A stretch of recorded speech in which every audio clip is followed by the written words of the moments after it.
Hello and welcome. Welcome to this week's practice. Come sit cross-legged. So bring your fingertips down by your sides and lift up the sides of your torso. Roll those shoulders back a few times. So roll them back and down and let them settle down. We're going to take a quiet moment, either with your palms down on, you can keep your fingertips here, palms on your thighs, which will ground your legs down if you're feeling a little bit like you need to be grounded, or palms in front of your chest. Close your eyes. Find and connect to your breath. Relax your throat, your jaw, your tongue. Feel and listen to your breath. Come into this moment now by connecting to your own breath. This is your energy. This is your center, your home. Smooth inhalation and a long, smooth, steady exhalation.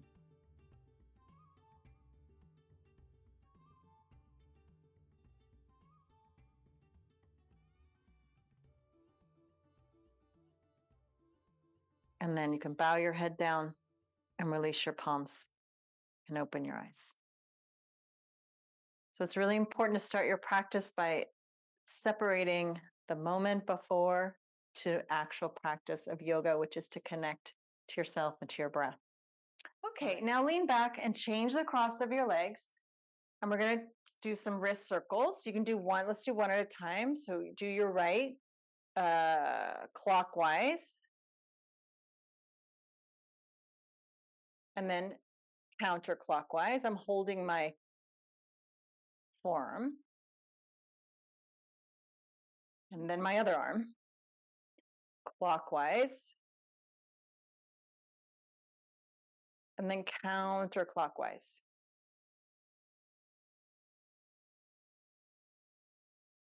Good. And then interlace your fingers so your right index finger's on top, and take the arms up. So we're preparing the shoulders a little bit. Move the upper arms back behind your ears and straighten your elbows and go up. And then exhale, take your arms down. Change the interlock of your fingers and reach the arms up. And exhale, take the arms down. Just a little bit to move our shoulders. Take your fingertips on your shoulders and make big circles with your elbows here.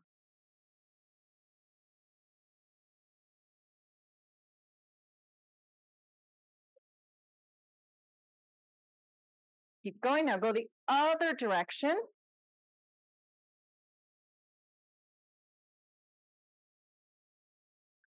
Good. So as I said, we're going to focus on the hips, but for what we're going to do next, we need a little bit of, we're going to work a little bit on the strength of our shoulders. So you're going to come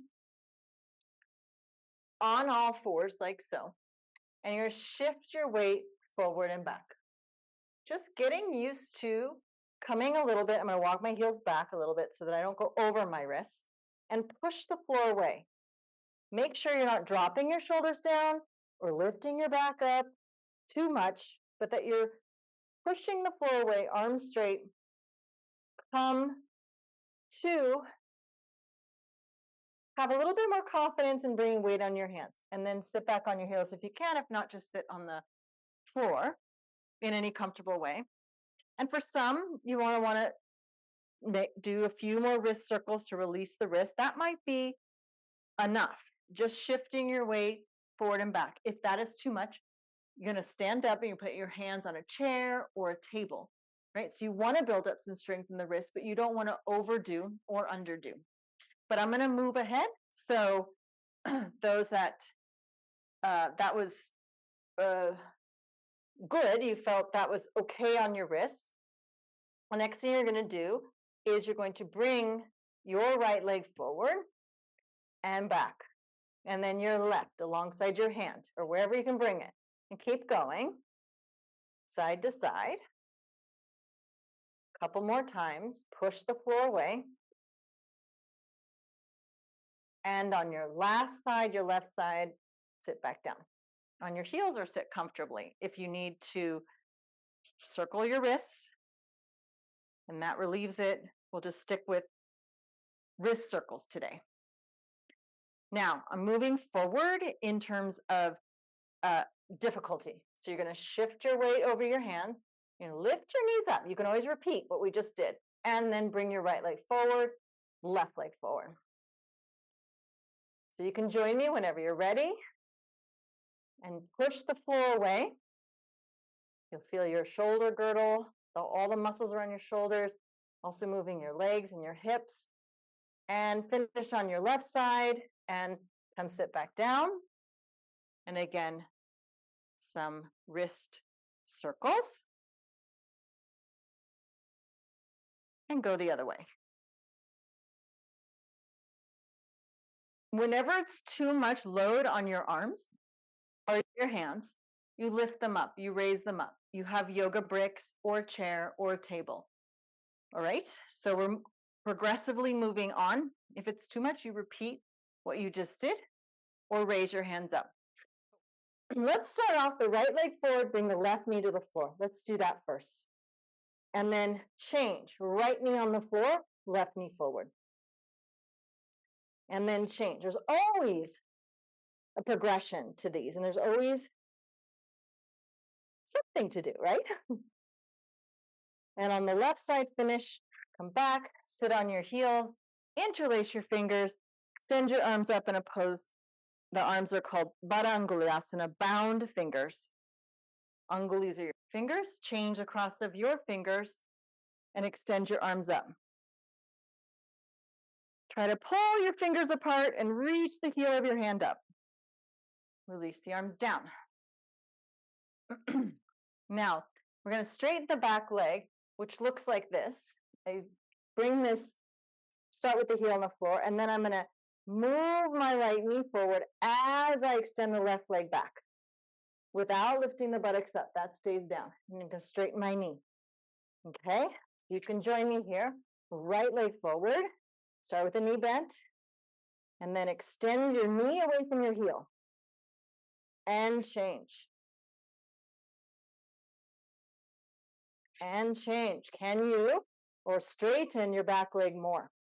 Lift that knee up. And change. You're getting a good stretch to the front of the hip. And change. And change again. And then bring your leg back. Let's go stand up. So you're going to bring your feet to the floor, walk forward, and come stand up. Okay.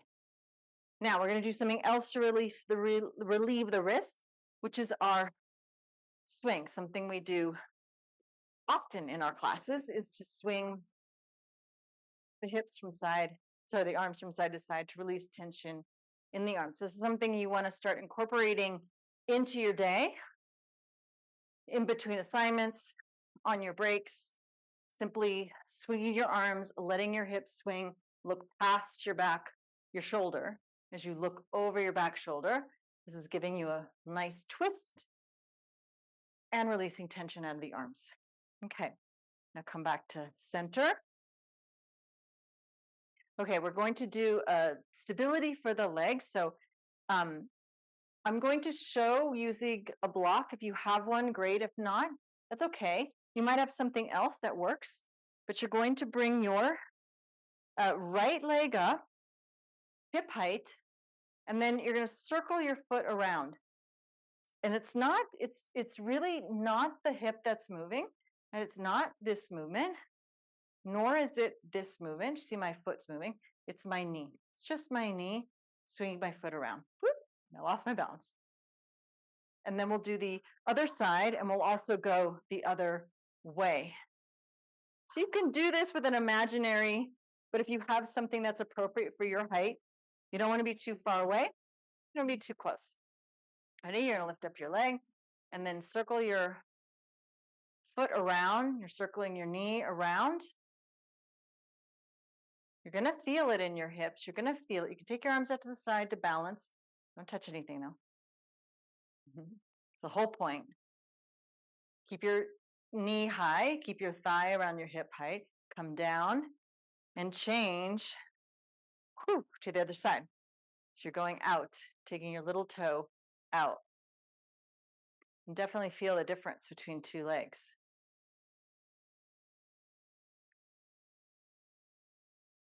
And then that's about even. Step down. I'm not keeping time today.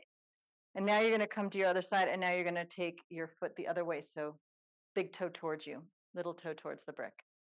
Now, you don't want to point and flex your foot, so watch that. Lift your leg up high enough. So tall people will have to lift up higher.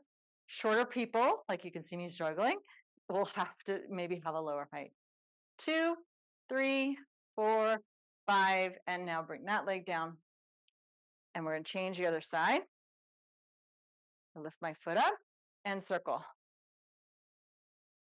If this is the first time you've done this, it might be a little bit awkward, but if you practice it, you'll get the hang of it. A couple more times. You can even faster if you want, and then stand down. Feel the sides of your hips here. Now we're going to do a pose called Vrikshasana. It looks like this. So you see the shape of the pose. If you've never seen it before, my arms are up, and sorry you can't see them, but my hands are absolutely straight, my elbows are absolutely straight, and then come down, okay? So first, this leg is going to be like the leg that you were standing on. So you're going to turn that leg out, turn it out a little bit more, move this outer hip in so you're not sinking in it, and then bring your foot up anywhere where it comes up. If you can lift it up higher, but you don't have to. Hands on your hips, eyes in one place. And move your right knee back as you lift your left leg up. And then bring your knee forward, step down. As you turn your left foot out, then again, stand really strongly on your right leg. Press that foot like you pressed your hands into the floor and push the floor away. Do that with your foot. And then bring your leg anywhere where it meets. And those of you who can bring it up higher, you're welcome to do that. And now bring your left knee back. As you stamp, oops, I just lost my sense of balance. Stamp I have to look at something that's not moving. Push the standing foot into the floor and move your left knee back. So now we're starting to open up the pelvis here. And then bring that knee down, leg down. Now, if balance is really not working, you're just like really unsteady, because we're going to work a little bit on this hip area. Take your hand to a wall, not too close, not too far. Turn out your right leg and then bring it up anywhere on your leg. So stamp on your standing foot. Try to push the floor down. And now move your knee back, move your knee back, I'm not turning though. I'm just moving the knee. I'm moving the thigh back and opening up from the inner groin to the inner knee. Feel that opening. Bring your knee down. Just notice the difference. Now we're working on openness. We worked on the strength of the outer hips and a little bit of openness on the inner hips. Okay, so you're coming to your other side. You're going to bring your left leg up. Again, don't be too close to the wall. Stamp. Push the floor away from you and move your left knee back, left thigh back, opening up that groin area, lengthening the inner left leg to the inner left knee. And then bring that knee down and stand in Tadasana.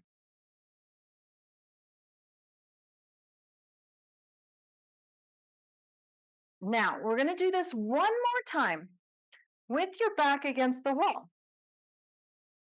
So with my back against the wall, my heels are not right up against the wall. They're a little bit away. You're going to bring your right leg up. Elbows are on the wall, and you're going to bring your knee to the wall. And you move your knee to the wall 3 times. On the 3rd time, you're going to keep your knee there, and then press this thigh, push this foot into the floor, and push this thigh, the standing thigh, back to the wall. Okay, ready to try it? So heels a little bit away so that the wall's not pushing you forward. Right leg anywhere on your leg is fine. If you lift it up, you can have it anywhere on your leg. Move your right knee to the wall 3 times. As I push the elbows in the wall, I'm lifting my chest up. Keep your knee on the wall, thigh back, push the floor down to like the first floor if you're on the second or first floor. So you feel a big feeling here and a big feeling here. Bring your knee forward and down. Now we're going to do the other side. And you're going to see if there's a difference.